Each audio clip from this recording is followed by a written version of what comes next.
We'll start our exploration of Western Asia at the Ural Mountains, which traditionally marks the boundary between European Russia and Asian Russia. These rugged mountains hindered but did not stop Mongol tribes from moving westward.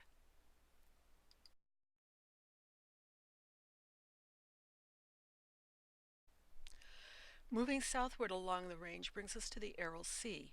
For over 50 years, Soviet engineers diverted much of the river waters flowing into the sea for agricultural purposes. The inset shows the sea in 1964. Now the dried out sand and salt flats pose health hazards to the region.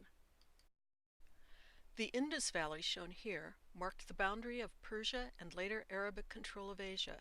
To the east lay India. Ruins at Harappa and Mohenjo show that the Neolithic agricultural revolution in India occurred around 3000 BC. The Ganges River Valley lies to the east and is a more fertile region than the dry Indus area, with a tangled delta that is now Bangladesh.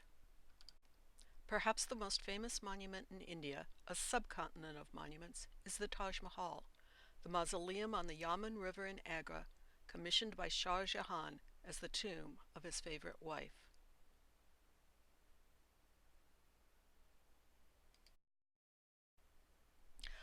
On the eastern side of the Indian subcontinent lie the Deccan Traps, a range of mountains that are possibly the largest single volcanic feature on Earth. The edge of this ancient basaltic flow held back coastal invasion of the Deccan Plateau for centuries.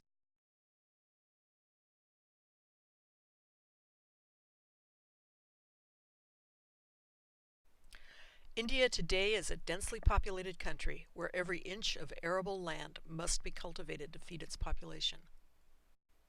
The same is true of Bangladesh on the Ganges Delta.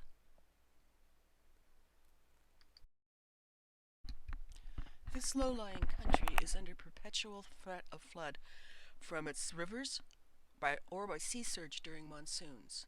Still, most of it is under cultivation in order to feed its population.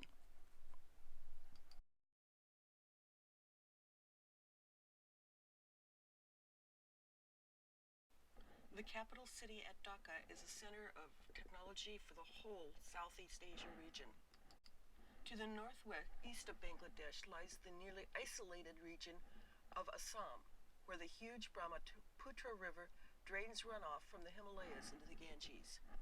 Two countries straddle the Himalayas, Bhutan in the east and Nepal with its capital in a basin of mountains at Kathmandu in the west.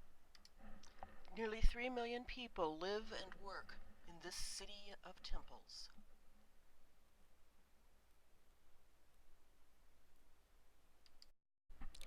Some call the Himalayas the roof of the world, since the highest peak on Earth, Mount Everest, lies in this range. Beyond to the north is the Tibetan Plateau, in the dry rain shadow of the mountains, but it's still covered with lakes, fed by the melting snow of the mountain range.